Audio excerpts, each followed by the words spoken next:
भाषा वापरतायत। महाराष्ट्रात मराठी आहेच, मराठी सक्तीचीच आहे, पण या निमित्ताने राजकारण करून स्वतःची जागा मिळवण्याचा प्रयत्न करतायत लोक। एवढी दुधखोळी नाहीत। सर, दुसरीकडे आपण पाहिलं तर मोर्चा काढण्याच्या राष्ट्रीय शैक्षणिक धोरण आहे हे कुठेतरी अमित शहा आणि नरेंद्र मोदी यांनी लादलं आहे अशा प्रकारचा आरोप आहे तो संजय राऊत यांनी केला। हा आरोप आजच काय करावासा वाटतोय?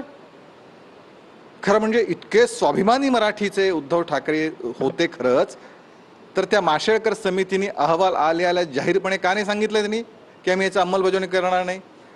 इथे मेट्रोसाठी, मुंबईकरांच्या सेवेसाठी, मुंबईकरांच्या सुविधेसाठी असणारी मेट्रो अडवताना उद्धव ठाकरे त्यावेळी मात्र केंद्राच्या विरोधात जाऊन भूमिका घेत होते। मात्र मराठीचा मुद्दा होता, महत्त्वाचा मुद्दा होता, त्यावेळी का नाही घेत? त्यावेळी उद्धव ठाकरेंनी भूमिका का नाही घेतली? आजच त्यांना केंद्रात लादलं असा साक्षात्कार कसा झाला? हे मगरीचे अश्रू आहेत। हे पुतना मावशीचं मराठीबद्दलचं प्रेम आहे। त्यावेळी कुणीही लादली नव्हती। या सगळ्या देशातल्या सर्व विचारवंतांनी एकत्र येऊन हा अहवाल तयार केला। माशेलकरांची समिती नेमली कोणी सांगा मला? उद्धव ठाकरेंनी नेमली। माशेलकर समितीचे सदस्य कोण कोण होते? मुंडगेकर होते, थोरात होते। हे कोणी नेमले होते? हे उद्धव ठाकरे सरकारने नेमले होते। मग असं असताना समिती नेमली तुम्ही, त्या समितीचा अहवाल कॅबिनेटमध्ये घेतला कोणी? तुम्ही। त्या कॅबिनेटमध्ये त्याच्यावरती अंमलबजावणीसाठी गट करायचं ठरलं, कुणी ठरवलं? तुम्ही ठरवलं। आणि मात्र लादलं कुणी? मात्र अमित शहा मोदींनी।